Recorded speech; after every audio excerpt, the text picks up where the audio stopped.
कौसल्या सुप्रजा रामपूर्वा सन्ध्या प्रवर्तते उत्तिष्ठ नरसार्दूल कर्तव्यं दैवमाह्निकम् कौसल्या सुप्रजा रामपूर्वा सन्ध्या प्रवर्तते उत्तिष्ठ नरसार्दूल कर्तव्यं दैवमाह्निकम् उत्तिष्ठोत्तिष्ठ गोविन्द उत्तिष्ठ गरुडध्वज उत्तिष्ठ कमलाकान्त त्रैलोक्यं मङ्गलं कुरु उत्तिष्ठोत्तिष्ठ गोविन्द उत्तिष्ठ गरुडध्वज उत्तिष्ठ कमलाकान्त त्रैलोक्यं मङ्गलं कुरु मातः समस्त जगतां मधुकैटभारेः वक्षो विहारिणि मनोहर दिव्यमूर्ते श्रीस्वामि निश्रित जनप्रिय दानशीले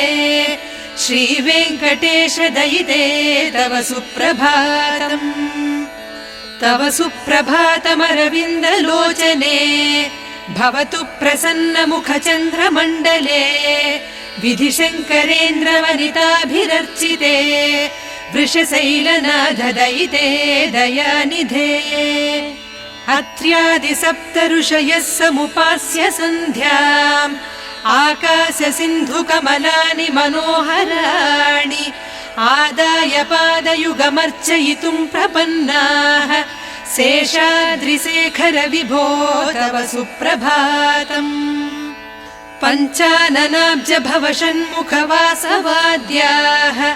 त्रैविक्रमादिचरितं विबुधा स्तुवन्ति भाषापतिः पठति वासरशुद्धिमारात् शेषाद्रिशेखर विभो तव सुप्रभातम् ईषत्प्रफुल्ल सरसीरुहनारिकेलपूगद्रुमादि सुमनोहर पालिकानाम् आवाति मन्दमनिलः सह दिव्यगन्धैः शेषाद्रिशेखर विभो तव सुप्रभातम् उन्मील्य नेत्रयुगमुत्तम पञ्जरस्थाः पात्रावशिष्ट कदलीफलपायसानि भुक्त्वा सलीलमधकेलिसुखाः पठन्ति शेषाद्रिशेखर विभो तव सुप्रभातम् तन्त्री प्रकर्ष मधुरस्वनया विपञ्च्या गायत्यनन्तचरितं तव नारदोऽपि भाषा समग्रमसकृत्करचार रम्यम् शेषाद्रिशेखर विभो तव सुप्रभातम् भृङ्गावळी च मकरन्दरसानुविद्ध झङ्कारगीतनिनदैः सह सेवनाय निर्यात्युपान्त सरसी कमलोदरेभ्यः शेषाद्रिशेखर विभो तव सुप्रभातम् योषा गणेन वरदध्नि विमध्यमाने घोषालयेषु दधिमन्थन तीव्र घोषाः रोषात् कलिं विदधते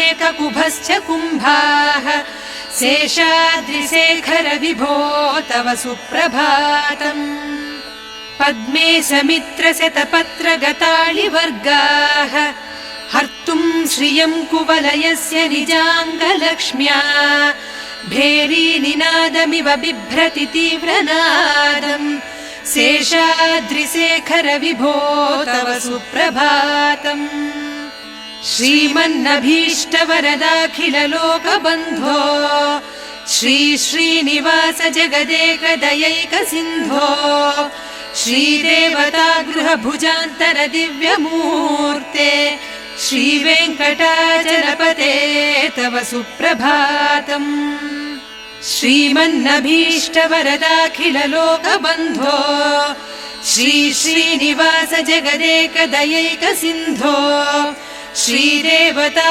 गृहभुजान्तर दिव्यमूर्ते श्रीवेङ्कटाचलपते तव सुप्रभातम् श्रीस्वामि पुष्करिणिकाप्लव निर्मलाङ्गाः श्रेयोर्थिनो हर विरिञ्चि सनन्दनाद्याः द्वारे वसन्ति वरवेत्र हतोत्तमाङ्गाः श्रीवेङ्कटाचलपते तव सुप्रभातम् श्रीशेषशैलगरुडाचलवेङ्कटाद्रिनारायणाद्रिवृषभाद्रिवृषाद्रिमुख्या आख्यान् त्वदीयवसतेरनिशं वदन्ति श्रीवेङ्कटाचलपते तव सुप्रभातम्। सेवापराशिव सुरेश कृशानुधर्म रक्षोऽम्बुनाथ पवमान धनाधिनाथाः बद्धाञ्जलि प्रविलसन्निज शीर्षदेशाः श्रीवेङ्कटाचलपते तव सुप्रभातम्। धाटीषु ते विहगराज मृगाधिराज नागाधिराज गजराज हयाधिराजाः स्वस्वाधिकार महिमादिकमर्थयन्ते श्रीवेङ्कटाचलपते तव सुप्रभातम्। सूर्येन्दुभौम बुधवाक्पति काव्यसौरिस्वर्भानुकेतु दिविशत्परिषत् प्रधानाः त्वद्दासदास चरमावधिदासदासाः श्रीवेङ्कटाचलपते तव सुप्रभातम्। त्वत्पादधूलिभरितस्फुरितोत्तमाङ्गाः स्वर्गापवर्गनिरपेक्ष निजान्तरङ्गाः कल्पागमाकलनयाकुलतां लभन्ते श्रीवेङ्कटाचलपते तव सुप्रभातम्। त्वद्गोपुराग्रशिखराणि निरीक्षमाणाः स्वर्गापवर्गपदवीं परमां श्रयन्तः मर्त्या मनुष्यभुवने मतिमाश्रयन्ते श्रीवेङ्कटाचलपते तव सुप्रभातम्। श्रीभूमिनायक दयादिगुणामृताब्धे देवाधिदेव जगदेक शरण्यमूर्ते श्रीमन्ननन्त गरुडादिभिरर्चिताङ्घ्रे श्रीवेङ्कटाचलपते तव सुप्रभातम्। श्रीपद्मनाभ पुरुषोत्तम वासुदेव वैकुण्ठ माधव जनार्दन चक्रपाणे श्रीवत्सचिह्न शरणागत पारिजात श्रीवेङ्कटाचलपते तव सुप्रभातम्। कन्दर्पदर्पहर सुन्दर दिव्यमूर्ते कान्ताकुचाम्बुरुह कुट्मललोल दृष्टे कल्याण निर्मल गुणाकर दिव्यकीर्ते श्रीवेङ्कटाचलपते तव सुप्रभातम्। मीनाकृते कवठकोल नृसिंहवर्णिन् स्वामिन् परस्वथ तपोधन रामचन्द्र शेषांश राम यदुनन्दन कल्किरूप श्रीवेङ्कटाचलपते तव सुप्रभातम्। येलालवङ्ग घनसार सुगन्धितीर्थम् दिव्यं वियत्सरिति हेम घटेषु पूर्णम् धृत्वाद्य वैदिक शिखामणयः प्रहृष्टाः तिष्ठन्ति वेङ्कटपते तव सुप्रभातम्। भास्वानुदेति विकचानि सरोरुहाणि सम्पूरयन्ति निनदैः ककुभो विहङ्गाः श्रीवैष्णवाः सततमर्थितमङ्गलास्ते धामाश्रयन्ति तव वेङ्कट सुप्रभातम्।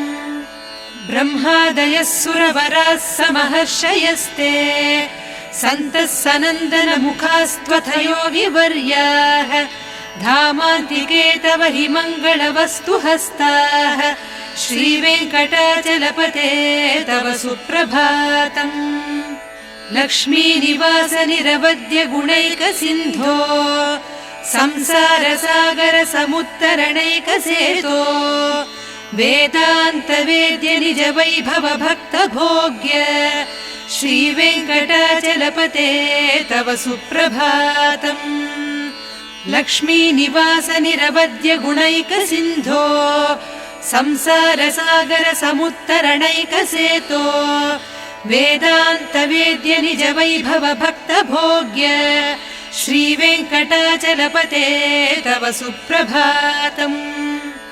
इत्थं वृषाचलपतेरिह सुप्रभातम् ये मानवा प्रतिदिनं पठितुं प्रवृत्ताः तेषां प्रभात समये स्मृतिरङ्गभाजां प्रज्ञां परार्थसुलभां परमां प्रसूते।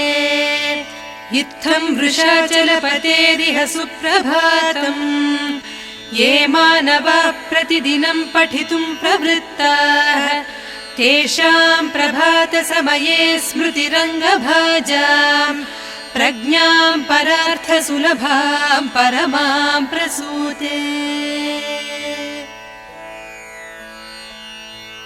कमलाकुचूचुककुङ्कुमतो नियतारुणितातुलनीलतनो कमलायतलोचनलोकपते विजयी भव वेङ्कटशैलपते। कमलाकुचूचुककुङ्कुमतो नियतारुणितातुलनीलतनो कमलायतलोचनलोकपते विजयी भव वेङ्कटशैलपते। सचतुर्मुख षण्मुख पञ्चमुख प्रमुखाखिल दैवतमौलिमणे शरणागत वत्सल सारनिधे परिपालय मां वृषशैलपते। अतिवेलतया तव दुर्विषहैरनुवेलकृतैरपराधशतैः भरितं त्वरितं वृषशैलपते परया कृपया परिपाहि हरे। अधिवेङ्कटशैलमुदारमतेर्जनताभिमताधिकदानरतात् परदेवतया गरितान्निगमैः कमलादयितान्न परङ्कलये। कलवेणुरवावस गोपवधूसतकोटिवृतात् स्मरकोटिसमात् प्रतिवल्लविकाभिमतात् सुखदात् वसुदेवसुतान्न परङ्कलये। अभिराम गुणाकरदासरथे जगदेकधनुर्धर धीरमते रघुनायक राम रमेश विभो वरदो भवदेव दया जलधे। अवनीतनया कमनीयकरं रजनीकरचारुमुखाम्बुरुहम् रजनीचरराजतमो मिहिरं महनीयमहं रघुराममये। सुमुखं सुहृदं सुलभं सुखदं स्वनुजं च सुखाय ममोघशरम् अपहाय रघूद्वहमन्यमहं न कथञ्चन कञ्चन जातु भजे। विना वेङ्कटेशं न नाथो न नाथः सदा वेङ्कटेशं स्मरामि स्मरामि। हरे वेङ्कटेश प्रसीद प्रसीद प्रियं वेङ्कटेश प्रयच्छ प्रयच्छ। विना वेङ्कटेशं न नाथो न नाथः सदा वेङ्कटेशं स्मरामि स्मरामि। हरे वेङ्कटेश प्रसीद प्रसीद प्रियं वेङ्कटेश प्रयच्छ प्रयच्छ। अहं दूरतस्ते पदाम्भोजयुग्म प्रणामेच्छयागत्य सेवां करोमि। सकृत्सेवया नित्यसेवा फलं त्वं प्रयच्छ प्रयच्छ प्रभो वेङ्कटेश। अज्ञानिना मया दोषान् अशेषान् विहितान् हरे क्षमस्वत्वं क्षमस्वत्वं शेषशैलशिखामणे। अज्ञानिना मया दोषान् अशेषान् विहितान् हरे क्षमस्वत्वं क्षमस्वत्वं शेषशैलशिखामणे।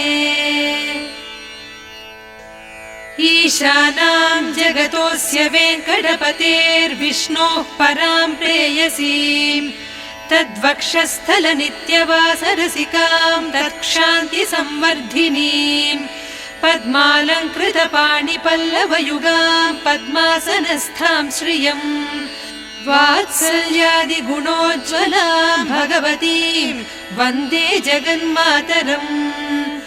ईशानां जगतोऽस्य वेङ्कटपतेर्विष्णोः परां प्रेयसीं तद्वक्षस्थलनित्यवासरसिकां तत्क्षान्तिसंवर्धिनीं पद्मालङ्कृतपाणिपल्लवयुगां पद्मासनस्थां श्रियम् वात्सल्यादिगुणोज्ज्वलां भगवतीं वन्दे जगन्मातरम्। श्रीमन्कृपाजलनिधे कृत सर्वलोक सर्वज्ञ शक्तनत वत्सल सर्वशेषिन् स्वामिन् सुशील सुलभाश्रित पारिजात श्रीवेङ्कटेश चरणौ शरणं प्रपद्ये। आनूपुरार्पित सुजात सुगन्धि पुष्प सौरभ्य सौरभकरौ समसन्निवेशौ सौम्यौ सदानुभवनेऽपि नवानुभाव्यौ श्रीवेङ्कटेश चरणौ शरणं प्रपद्ये।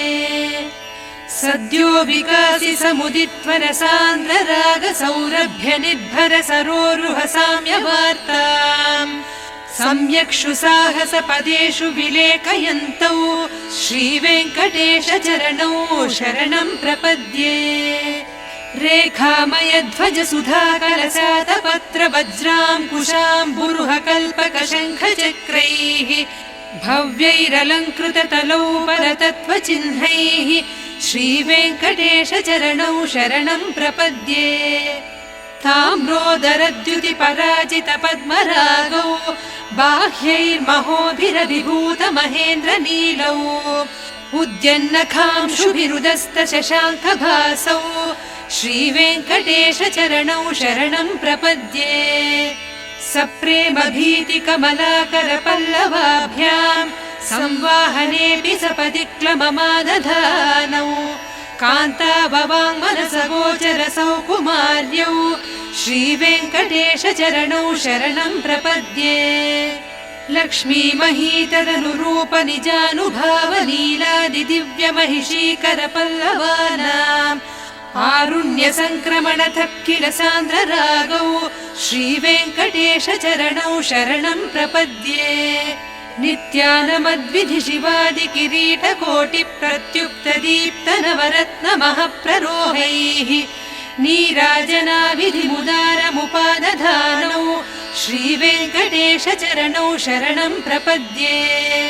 विष्णोः पदे परम इत्युदित प्रशंसौ यौ मध्व उत्स इति भोग्यतयाप्युपात्तौ भूयस्तधेति तव पाणितल प्रदिष्टौ श्रीवेङ्कटेश चरणौ शरणं प्रपद्ये। पार्थाय तत्सदृश सारथिना त्वयैव यौ दर्शितौ स्वचरणौ शरणं व्रजेति भूयोऽपि मह्यमिहतौ करदर्शितौ ते श्रीवेङ्कटेश चरणौ शरणं प्रपद्ये। मन्मूर्ध्नि काळ्य फणे विकटाटवीषु श्रीवेङ्कटाद्रिशिखरे शिरसि श्रुतीनाम् चित्तेऽप्यनन्य मनसां सममाहितौ ते श्रीवेङ्कटेश चरणौ शरणं प्रपद्ये। अम्लानहृष्यदवनीतलकीर्ण पुष्पौ श्रीवेङ्कटाद्रिशिखराभरणायमानौ आनन्दिताखिल मनोनयनौ तवैतौ श्रीवेङ्कटेश चरणौ शरणं प्रपद्ये। प्रायः प्रपन्न जनता प्रथमावगाह्यौ मातुस्तनाविव शिशोरमृतायमानौ प्राप्तौ परस्पर तुलामतुलान्तरौ ते श्रीवेङ्कटेश चरणौ शरणं प्रपद्ये। सत्वोत्तरैः सतत सेव्य पदाम्बुजेन संसारतारक दयार्द्र दृगञ्जलेन सौम्यौ पयन्तृमुनिनाम मदर्शितौ ते श्रीवेङ्कटेश चरणौ शरणं प्रपद्ये। श्रीसश्रिया घटिकया त्वदुपाय भावे प्राप्ये त्वयि स्वयमुपेयतया स्फुरन्त्या नित्याश्रिताय निरवद्य गुणाय तुभ्यम् शां किङ्करो वृषगिरीश न जातु मह्यम्। श्रीसश्रिया घटिकया त्वदुपाय भावे प्राप्ये त्वयि स्वयमुपेयतया स्फुरन्त्या नित्याश्रिताय निरवद्य गुणाय तुभ्यम् शां किङ्करो वृषगिरीश न जातु मह्यम्। श्रियः कान्ताय कल्याण निधये निधयेऽर्थिनाम् श्रीवेङ्कटनिवासाय श्रीनिवासाय मङ्गलम्। श्रियः कान्ताय कल्याण निधये निधयेऽर्थिनाम् श्रीवेङ्कटनिवासाय श्रीनिवासाय मङ्गलम्। लक्ष्मी सविभ्रमालोक सुभ्रू विभ्रम चक्षुषे चक्षुषे सर्वलोकानां वेङ्कटेशाय मङ्गलम्। श्रीवेङ्कटाद्रिशृङ्गाग्रमङ्गलाभरणाङ्घ्रये मङ्गलानां निवासाय श्रीनिवासाय मङ्गलम्। सर्वावयव सौन्दर्य सम्पदा सर्वचेतसा सदा सम्मोहनायास्तु वेङ्कटेशाय मङ्गलम्। नित्याय निरवध्याय सत्यानन्दचिदात्मने सर्वान्तरात्मने श्रीमद्वेङ्कटेशाय मङ्गलम्। स्वतः सर्वविदे सर्वशक्तये सर्वशेषिणे सुलभाय सुशीलाय वेङ्कटेशाय मङ्गलम्। परस्मै ब्रह्मणे पूर्णकामाय परमात्मने प्रयुञ्जे परतत्त्वाय वेङ्कटेशाय मङ्गलम्। आकालतत्त्वमश्रान्तमात्मनामनुपश्यताम् अतृप्त्यमृतरूपाय वेङ्कटेशाय मङ्गलम्। प्रायस्वचरणौ पुंसां शरण्यत्वेन पाणिना कृपया दिशते श्रीमद्वेङ्कटेशाय मङ्गलम्। दयामृततरङ्गिण्यास्तरङ्गैरिव शीतलैः अपाङ्गैः सिञ्चते विश्वं वेङ्कटेशाय मङ्गलम्। सद्भूषाम्बरहेतीनां सुषमावहमूर्तये सर्वार्तिशमनायास्तु वेङ्कटेशाय मङ्गलम्। श्रीवैकुण्ठविरक्ताय स्वामि पुष्करिणीतटे रमया रममाणाय वेङ्कटेशाय मङ्गलम्। श्रीवैकुण्ठविरक्ताय स्वामि पुष्करिणीतटे रमया रममाणाय वेङ्कटेशाय मङ्गलम्। श्रीमत्सुन्दरजामातृमुनिमानसवासिने सर्वलोकनिवासाय श्रीनिवासाय मङ्गलम्। मङ्गलाशासनपरैर्मदाचार्य पुरोगमैः सर्वैश्च पूर्वैराचार्यैः सत्कृतायास्तु मङ्गलम्।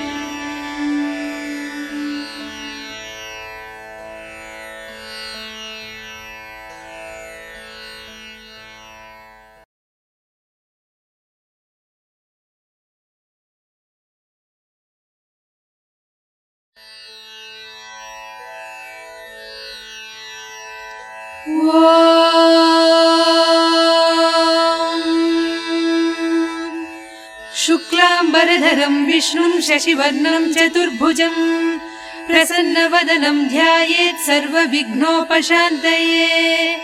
शुक्लाम्बरधरं विष्णुं शशिवर्णं चतुर्भुजं प्रसन्नवदनं ध्यायेत् सर्वविघ्नोपशान्तये। यस्य द्विरतवक्त्राद्याः पारिषद्याः परश्शतम् विघ्नं निघ्नन्ति सततं विश्वक्सेनं तमाश्रये। व्यासं वसिष्ठनप्तारं शक्तेः पौत्रमकल्मषम् पराशरात्मजं वन्दे सुकतातं तपोनिधिम्। व्यासाय विष्णुरूपाय व्यासरूपाय विष्णवे नमो वै ब्रह्मनिधये वासिष्ठाय नमो नमः। अविकाराय शुद्धाय नित्याय परमात्मने सदैकरूपरूपाय विष्णवे सर्वजिष्णवे। यस्य स्मरणमात्रेण जन्म संसारबन्धनात् विमुच्यते नमस्तस्मै विष्णवे प्रभविष्णवे। ॐ नमो विष्णवे प्रभविष्णवे। श्रीवैशम्पायन उवाच श्रुत्वा धर्मानशेषेण पावनानि च सर्वशः युधिष्ठिरः शान्तनवं पुनरेवाभ्यभाषत। युधिष्ठिर उवाच किमेकं दैवतं लोके किं वाप्येकं परायणम् स्तुवन्तः कं कमर्चन्तः प्राप्नुयुर्मानवाः शुभम्। को धर्मः सर्वधर्माणां भवतः परमो मतः किं जपन्मुच्यते जन्तुर्जन्म संसारबन्धनात्।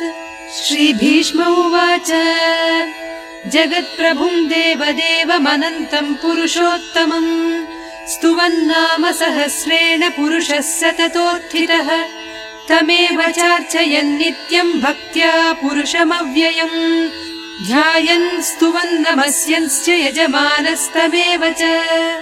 अनादिनिधनं विष्णुं सर्वलोकमहेश्वरम् लोकाध्यक्षं स्तुवन् नित्यं सर्वदुःखादिगो भवेत्।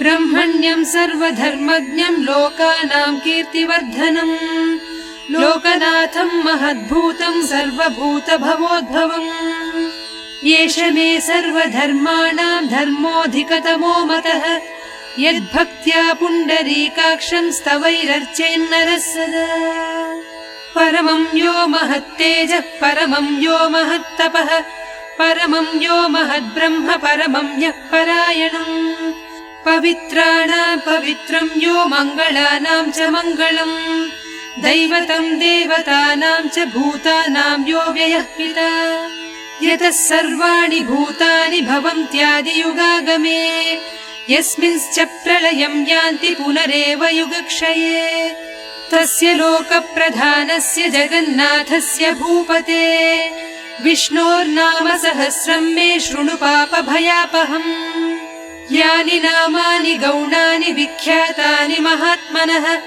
ऋषिभिः परिगीतानि तानि वक्ष्यामि भूतये ऋषिर्नाम्नां सहस्रस्य वेदव्यासो महामुनिः छन्दोनुष्टुप् तथा देवो भगवान् देवकीसुतः अमृतांशूद्भवो बीजं शक्तिर्देवकीनन्दनः त्रिसामाहृदयं तस्य शान्त्यर्थे विनियुज्यते विष्णुं जिष्णुं महाविष्णुं प्रभविष्णुं महेश्वरम् अनेकरूपदैत्यान्तं नमामि पुरुषोत्तमम् अस्य श्रीविष्णोर्दिव्यसहस्रनामस्तोत्र महामन्त्रस्य श्रीवेदव्यासो भगवान् ऋषिः अनुष्ठुप् छन्दः श्रीमहाविष्णुः परमात्मा श्रीमन्नारायणो देवता अमृतांशूद्भवो भानुरिति बीजम् देवकीनन्दनः स्रष्टेति शक्तिः उद्भवः क्षोभणो देव इति परमो मन्त्रः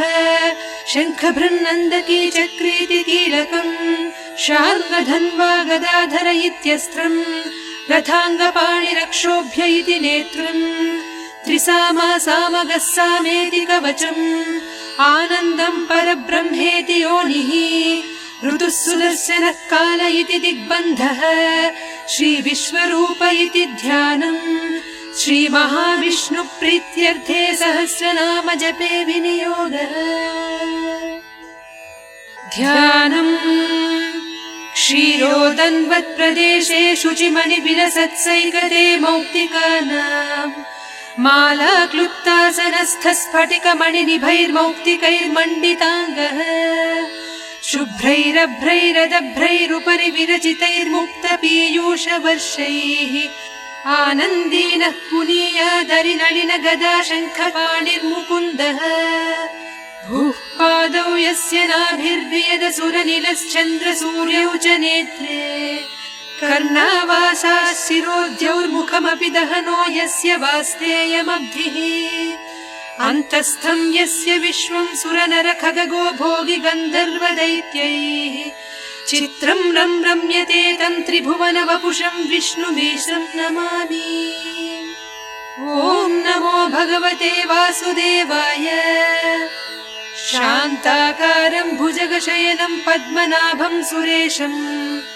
विश्वाकारं गगनसदृशं मेघवर्णं शुभाङ्गम् लक्ष्मीकान्तं कमलनयनं योगिहृद्ध्यानगम्यम् वन्दे विष्णुं भवभयहरं सर्वलोकैकनाथम् मेघश्यामं पीतकौशेयवासं श्रीवत्साङ्कं कौस्तुभोद्भासिताङ्गम् पुण्योपेतं पुण्डरीकायताक्षं विष्णुं वन्दे सर्वलोकैकनाथम् नमः समस्तभूतानामादिभूताय भूघृते अनेकरूपरूपाय विष्णवे प्रभविष्णवे सशङ्खचक्रं सकिरीटकुण्डलं सपीतवस्त्रं सरसीरुहेक्षणम् सहारवक्षस्थलशोभिकौस्तुभं नमामि विष्णुं शिरसा चतुर्भुजम् छायायां पारिजातस्य हेमसिंहासनोपवी आसीनमम्बुदश्याममायताक्षमलङ्कृतम् चन्द्राननं चतुर्बाहुं श्रीवत्साङ्कितवक्षसम् रुक्मिणी सत्यभामाभ्यां सहितं कृष्णमाश्रये।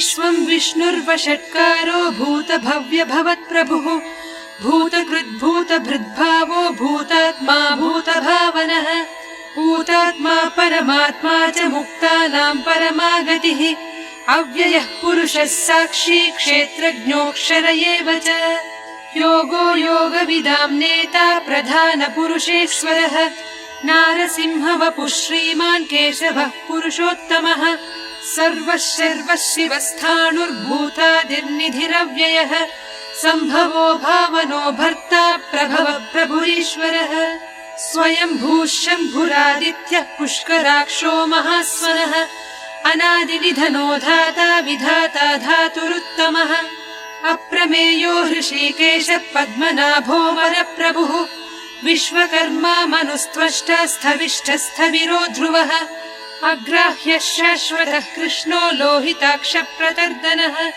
प्रभूतस्त्रितकुब्धाम पवित्रम् मङ्गलम् परम् ईशानः प्राणदः प्राणो ज्येष्ठः श्रेष्ठः प्रजापतिः हिरण्यगर्भो भूगर्भो माधवो मधुसूदनः ईश्वरो विक्रमी धन्वी मेधावी विक्रमक्रमः अनुत्तमो दुराधर्षः कृतज्ञः कृतिरात्मवान् सुरेशः शरणं शर्म विश्वरेताः प्रजाभवः अहः संवत्सरो व्याळः प्रत्ययः सर्वदर्शनः अजः सर्वेश्वरः सिद्धः सिद्धिः सर्वादिरच्युतः वृषाकपिरमेयात्मा सर्वयोगविनिःश्रुतः वसुर्वसुमनाः सत्यः समात्मा संमितः समः अमोघः पुण्डरीकाक्षो वृषकर्मा वृषाकृतिः रुद्रो बहुशिरा बभ्रुर्विश्वयोनिः शुचिश्रवाः अमृतः शाश्वतस्थाणुर्वरारोहो महातपाः सर्वगः सर्वविद्भानुर्विश्वक्सेनो जनार्दनः वेदो वेदविदव्यङ्गो वेदाङ्गो वेदवित्कविः लोकाध्यक्षः सुराध्यक्षो धर्माध्यक्षः कृताकृतः चतुरात्मा चतुर्व्यूहश्चतुर्दंष्ट्रश्चतुर्भुजः भ्राजिष्णुर्भोजनं भोक्ता सहिष्णुर्जगदादिजः अनघो विजयो जेता विश्वयोनिः पुनर्वसुः उपेन्द्रो वामनप्रांशुरमोघः सुचिरूर्जितः अतीन्द्रः सङ्ग्रहः सर्गो धृतात्मा नियमो यमः वेद्यो वैद्यः सदा योगी वीरः माधवो मधुः अतीन्द्रियो महामायो महोत्साहो महाबलः महाबुद्धिर्महावीर्यो महाशक्तिर्महाद्युतिः अनिर्देश्य वपुः श्रीमान् अमेयात्मा महाद्विधृत्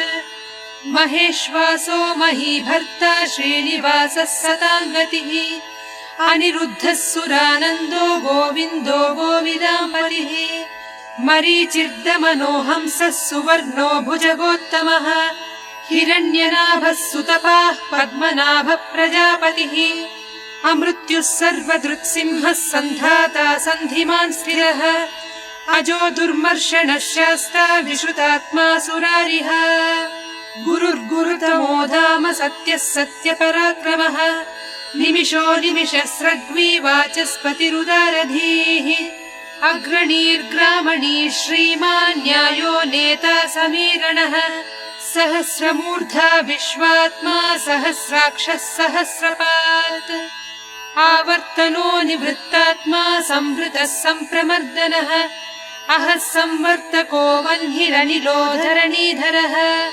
सुप्रसाद प्रसन्नात्मा विश्वसृड्विश्वभुग्विभुः सत्कर्ता सत्कृतः साधुर्जन्मुन्नारायणो नरः असङ्ख्येयो प्रमेयात्मा विशिष्टः शिष्टकृच्छुचिः सिद्धार्थः सिद्धसङ्कल्पः सिद्धिदः सिद्धिसाधनः वृषाही वृषभो विष्णुर्वृषपर्वा वृषोदरः वर्धनो वर्धमानश्च विविक्तश्रुतिसागरः सुभुजो दुर्धरो वाग्मी महेन्द्रो वसुदो वसुः नैकरूपो बृहद्रूपः सिपिविष्टप्रकाशनः ओजस्तेजोद्युतिधरः प्रकाशात्मा प्रतापनः रुद्धस्पष्टाक्षरो मन्त्रश्चन्द्रांशुर्भास्करद्युतिः अमृतांशूद्भवो भानुः शशबिन्दुः सुरेश्वरः औषधं जगतः सेतुः सत्यधर्मपराक्रमः भूतभव्य भवन्नाथः पवनः पावनो नरः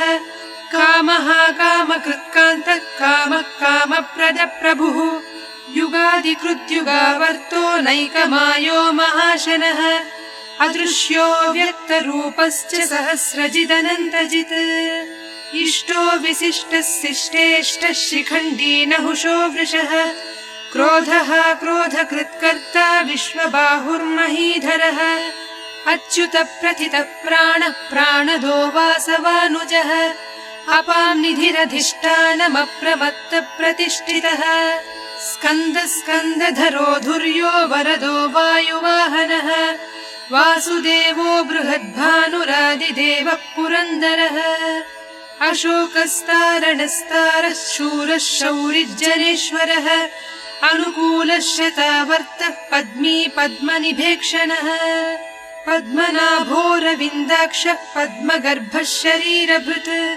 महर्धिर्वृद्धो वृद्धात्मा महाक्षो गरुडध्वजः अतुलः शरभो भीमः समयज्ञो हविर्हरिः सर्वलक्षणलक्षण्यो लक्ष्मीवान् समितिञ्जयः विक्षरो रोहितो मार्गो हेतुर्दामोदरः सः महीधरो महाभागो वेगवानमिताशनः उद्भवः क्षोभणो देवः श्रीगर्भः परमेश्वरः करणं कारणं कर्ता विकर्ता गहनो गुहः व्यवसायो व्यवस्थानः संस्थानस्थानदो ध्रुवः परर्धिः परमस्पष्टः तुष्टः पुष्टः सुभेक्षणः रामो विरामो विरतो मार्गो नेयो नयो नयः वीरः शक्तिमतां श्रेष्ठो धर्मो धर्मविदुत्तमः वैकुण्ठः पुरुषः प्राणः प्राणद प्रणव पृथुः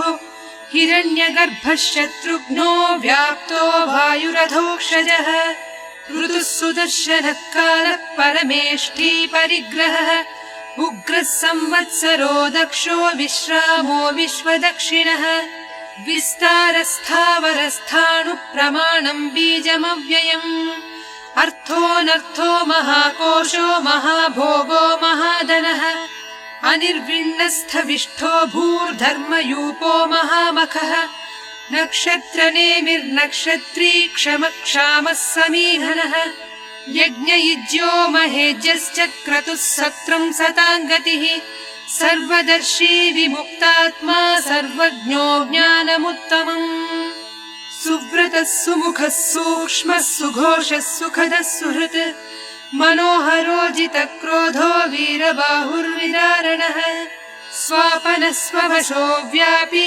नैकात्मा नैककर्मकृत् वत्सरो वत्सलो वत्सी रत्नगर्भो धनेश्वरः धर्मगुब्धर्मकृद्धर्मी सदसत्क्षरमक्षरम् अविज्ञाता सहस्रांशुर्विधाता कृतलक्षणः गभस्तिनेमिः सत्त्वस्थः सिंहो भूतमहेश्वरः आदिदेवो महादेवो देवेशो देवभृद्गुरुः उत्तरो गोपतिर्गोप्ता ज्ञानगम्यः पुरातनः शरीरभूतभृद्भोक्ता कपीन्द्रो भूरि दक्षिणः सोमपोमृतपः सोमः पुरुजित्पुरुषत्तमः विनयो जयः सत्यसन्धो दाशार्हः सात्वतां पतिः जीवो विनयिता साक्षी मुकुन्दोमितविक्रमः अम्भोनिधिरनन्तात्मा महोदधिशयोऽन्तकः अजो महार्हः स्वाभाव्योजिता मित्रप्रमोदनः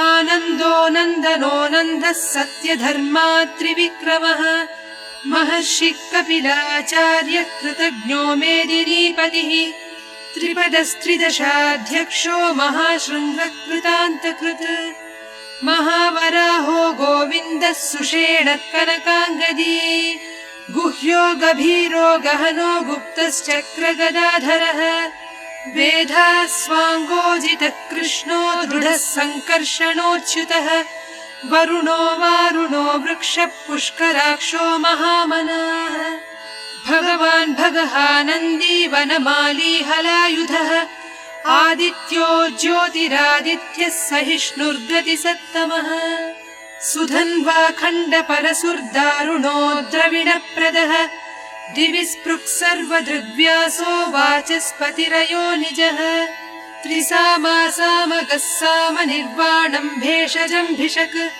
सन्न्यासकृच्छमः शान्तो निष्ठा शान्तिपरायणम् शुभाङ्गः शान्तिदः स्रष्टा कुमुदः कुवलेशयः गोहितो गोपतिर्गोप्ता वृषभाक्षो वृषप्रियः अनिवर्ती निवृत्तात्मा संक्षेप्ता क्षेमकृच्छिवः श्रीवत्सवक्षा श्रीवासः श्रीपतिः श्रीमताम्बरः श्रीधः श्रीशः श्रीनिवासः श्रीनिधिः श्रीविभावनः श्रीधरः श्रीकरः श्रेयः श्रीमान् लोकत्रयाश्रयः स्वक्षः स्वङ्गः शतानन्दो नन्दिर्ज्योतिर्गणेश्वरः विजितात्मा विधेयात्मा सत्कीर्तिश्छिन्न संशयः उदीर्णः सर्वतश्चक्षुरनीशः शाश्वतस्थिरः भूषयो भूषणो भूतिर्विशोकः शोकनाशनः अर्चिष्मानर्चितः कुम्भो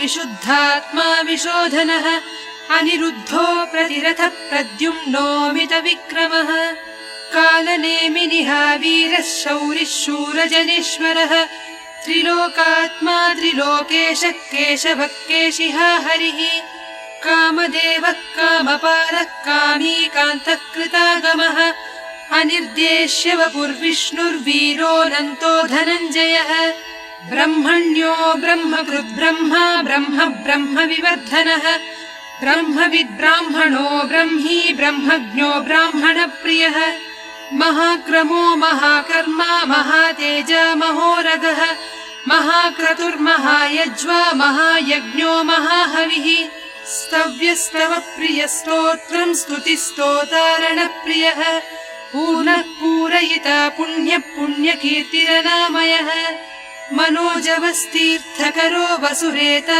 वसुप्रदः वसुप्रदो वासुदेवो वसुर्वसुमनाहविः सद्गतिः सत्कृतिः सत्ता सद्भूतिः सत्परायणः शूरसेनो यदुश्रेष्ठः सन्निवासः सुयामुनः भूतावासो वासुदेवः सर्वासु निलयो नलः दर्पः दर्पदो दृप्तो दुर्धरोधापराजितः विश्वमूर्तिर्महामूर्तिर्दीप्तमूर्तिरमूर्तिमान् अनेकमूर्तिरव्यक्तः शतमूर्तिः शताननः एकोनैकः स वक्कः किं यत्तत्पदमनुत्तमम् लोकबन्धुर्लोकनाथो माधवो भक्तवत्सलः सुवर्णवर्णो हेमाङ्गो वराङ्गश्चन्दनाङ्गदी वीरः विषमः शून्यो घृतासीरचलश्चलः अमानीमानदो मान्यो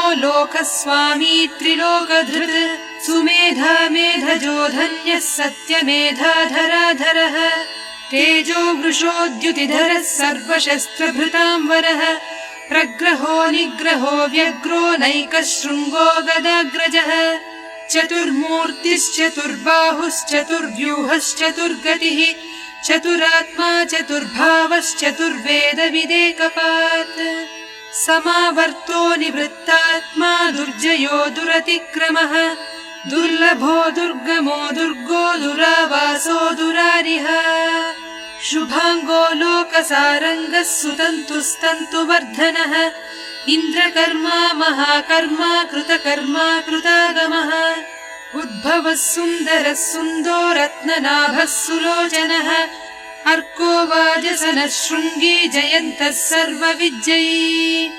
सुवर्णबिन्दुरक्षोभ्यः सर्ववागीश्वरेश्वरः महाह्रदो महागर्तो महाभूतो महानिधिः कुमुदः कुन्दरः कुन्दः पर्जन्यः पावनोऽनिलः अमृतांशोऽमृतवपुः सर्वज्ञः सर्वतोमुखः सुलभः सुव्रतः सिद्धः शत्रुजिच्छत्रुतापनः न्यग्रोधोदुम्बरोऽश्वत्थश्चाणूरान्ध्रनिषूदनः सहस्रार्चिः सप्तजिह्वः सप्तैधाः सप्तवाहनः अमूर्तिरनघोचिन्त्यो भयकृद्भयनाशनः अणुर्बृहत्कृशस्थूलो गुणभृन्निर्गुणो महान् अधृतस्वधृतस्वास्य प्राग्वंशो वंशवर्धनः भारभृत्कथितो योगी योगीशः सर्वकामदः आश्रमश्रवणक्षामः सुपर्णो वायुवाहनः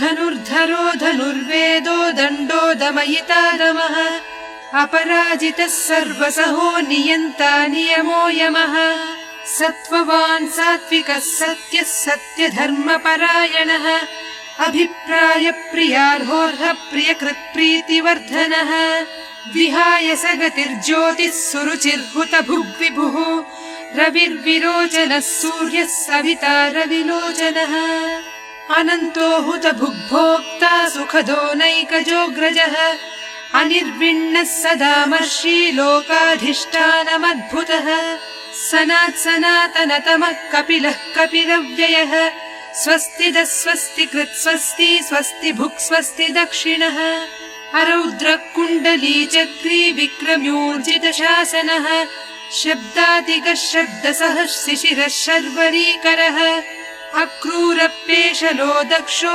दक्षिणः क्षमिणां वरः विद्वत्तमो वीतभयः पुण्यश्रवणकीर्तनः उत्तारणो दुष्कृतिः पुण्यो दुःस्वप्ननाशनः वीरः रक्षणः सन्तो जीवनं पर्यवस्थितः अनन्तरूपोऽनन्तः श्रीर्जितमन्युर्भयापहः चतुरश्रो गभीरात्मा विदिशो व्यादिशो दिशः अनादिर्भूर्भुवो लक्ष्मी सुवीरो रुचिराङ्गदः जननो जनजन्मादिर्भीमो भीमपराक्रमः आधारनिलयो धाता पुष्पहासप्रजागरः ऊर्ध्वगः सत्पथाचारः प्राणदप्रणवप्पणः प्रमाणं प्राणनिलय प्राणभृत्प्राणजीवनः तत्त्वं तत्त्वविदेकात्मा जन्म मृत्युजरातिगः भूर्भुवः स्वस्तरुस्तारः सविता प्रपितामहः यज्ञो यज्ञपतिर्यज्वा यज्ञाङ्गो यज्ञवाहनः यज्ञभृद्यज्ञकृद्यज्ञी यज्ञभुग्यज्ञसाधनः यज्ञान्तकृद्यज्ञगुह्यमन्नमन्नादयेव च आत्मयोनिः स्वयं जातो वैखानः सामगायनः देवकीनन्दनः स्रष्टा क्षितिसत्पापनाशनः शङ्खभृन्नन्दकी चक्री शार्ङ्गधन्वा गदाधरः रथाङ्गपाणिरक्षोभ्यः सर्वप्रहरणायुधः श्रीसर्वप्रहरणायुध वो नम इति वनमाली गदीशाङ्गी शङ्खी चक्री च नन्दकी श्रीमन्नारायणो विष्णुर्वासुदेवोऽभिरक्षतु वनमाली गदीशाङ्गी शङ्खी चक्री च नन्दकी श्रीमन्नारायणो विष्णुर्वासुदेवोऽभिरक्षतु श्रीवासुदेवोऽभिरक्षत्वो नम इतीदं कीर्तनीयस्य केशवस्य महात्मनः नाम्नां सहस्रं दिव्यानामशेषेण प्रकीर्तितम् य इदं शृणुयान्नित्यं यश्चापि परिकीर्तयेत् नाशुभं प्राप्नुयात् किञ्चित् सोमुत्रेह च मानवः वेदान्तगो ब्राह्मणः स्यात् क्षत्रियो विजयी भवेत् वैश्यो धनसमृद्धः स्यात् शूद्रः सुखमवाप्नुयात् धर्मार्थी प्राप्नुयात् धर्ममर्थार्थी चार्थमाप्नुयात् कामानवाप्नुयात् कामी प्रजार्थी चाप्नुयात् प्रजाः भक्तिमान्यः सदोत्थाय शुचिस्तद्गतमानसः सहस्रं वासुदेवस्य नाम्नामेतत् प्रकीर्तयेत् यशः प्राप्नोति विपुलं याति प्राधान्यमेव च अचलां श्रियमाप्नोति श्रेयः प्राप्नोत्यनुत्तमम् न भयं क्वचिदाप्नोति वीर्यं तेजश्च विन्दति भवत्यरोगो द्युतिमान् बलरूपगुणान्वितः रोगार्तो मुच्यते रोगात् बद्धो मुच्येत बन्धनात् भयान्मुच्येत भीतस्तु मुच्येतापन्नापदः दुर्गाण्यतितरत्यासु पुरुषः पुरुषोत्तमम् स्तुवन्नाम सहस्रेण नित्यं भक्तिसमन्वितः वासुदेवाश्रयो मर्त्यो वासुदेवपरायणः सर्वपापविशुद्धात्मा याति ब्रह्म सनातनम् न वासुदेव भक्तानामशुभं विद्यते क्वचित् जन्म मृत्युजरा व्याधि भयं नैवोपजायते इमं स्तवमधीयान श्रद्धा भक्ति समन्वितः युज्येतात्मा सुखक्षान्ति श्रीधृति स्मृति कीर्तिभिः न क्रोधो न च मात्सर्यं न लोभो नाशुभामतिः भवन्ति कृतपुण्यानां भक्तानां पुरुषोत्तमे द्यौः स चन्द्रार्कनक्षत्रं खं दिशो भूर्महोदधिः वासुदेवस्य वीर्येण विधृतानि महात्मनः ससुरासुरगन्धर्वं स यक्षोरगराक्षसम् जगद्वसे वर्ततेदं कृष्णस्य सचराचरम् इन्द्रियाणि मनो बुद्धिः सत्त्वं तेजो बलं धृतिः वासुदेवात्मकान्याहुः क्षेत्रं क्षेत्रज्ञ एव च सर्वागमानामाचार प्रथमं परिकल्पितः आचार प्रभवो धर्मो धर्मस्य प्रभुरच्युतः ऋषयः पितरो देवा महाभूतानि धातवः जङ्गमाजङ्गमं चेदं जगन्नारायणोद्भवम् योगो ज्ञानं तथा साङ्ख्यं विद्या शिल्पादिकर्म च वेदाः शास्त्राणि विज्ञानमेतत् सर्वं जनार्दनात् एको विष्णुर्महद्भूतं पृथक् भूतान्यनेकशः त्रीन् लोकान् व्याप्य भूतात्मा भुङ्क्ते विश्वभुगव्ययः इमं स्तवं भगवतो विष्णोर्व्यासेन कीर्तितम् पठेद्य इच्छेत् पुरुषः श्रेयः प्राप्तुं सुखानि च विश्वेश्वरमजं देवं जगतः प्रभुमव्ययम् भजन्ति ये पुष्कराक्षं न ते यान्ति पराभवम् न ते यान्ति पराभवम् नमः इति। अर्जुन उवाच पद्मपत्र विशालाक्ष पद्मनाभसुरोत्तम भक्तानामनुरक्तानां त्राता भव जनार्दन। श्रीभगवानुवाच यो मां नाम सहस्रेण स्तोतुमिच्छति पाण्डव सोऽहमेकेन श्लोकेन स्तुत एव न संशयः स्तुत एव न संशयो नमः इति। व्यास उवाच वासनाद्वासुदेवस्य वासितं ते जगत्त्रयम् सर्वभूतनिवासोऽसि वासुदेव नमोऽस्तु ते श्रीवासुदेव नमोऽस्तु तवो नमः इति। पार्वत्युवाच केनोपायेन लघुना विष्णोर्नाम सहस्रकम् पठ्यते पण्डितैर्नित्यं श्रोतुमिच्छाम्यहं प्रभो। ईश्वर उवाच श्रीराम राम रामेति रमे रामे मनोरमे सहस्रनाम तत्तुल्यं राम नाम वरानने। श्रीराम राम रामेति रमे रामे मनोरमे सहस्रनाम तत्तुल्यं राम नाम वरानने। श्रीराम राम रामेति रमे रामे मनोरमे सहस्रनाम तत्तुल्यं राम नाम वरानने। श्रीराम नाम वरानन वो नमः इति। ब्रह्मोवाच नमोऽस्मरन्ताय सहस्रमूर्तये सहस्रपादाक्षि शिरोरुबाहवे सहस्रनाम्ने पुरुषाय शाश्वते सहस्रकोटियुगधारिणे नमः सहस्रकोटियुगधारिण वो नमः इति। सञ्जय उवाच यत्र योगेश्वर कृष्णो यत्र पार्थो धनुर्धरः तत्र श्रीर्विजयो भूतिर्ध्रुवा नीतिर्मतिर्मम। श्रीभगवानुवाच अनन्याश्चिन्तयन्तो मां ये जनाः पर्युपासते तेषां नित्याभियुक्तानां योगक्षेमं वहाम्यहम् परित्राणाय साधूनां विनाशाय च दुष्कृतां धर्म संस्थापनार्थाय सम्भवामि युगे युगे। आर्ता विषण्णाः शिथिलाश्च भीताः घोरेषु च व्याधिषु वर्तमानाः संकीर्त्य नारायण शब्दमात्रं विमुक्त दुःखाः सुखिनो भवन्ति। कायेन वाचा मनसेन्द्रियैर्वा बुद्ध्यात्मना वा प्रकृते स्वभावात् करोमि यद्यत् सकलं परस्मै नारायणायेति समर्पयामि।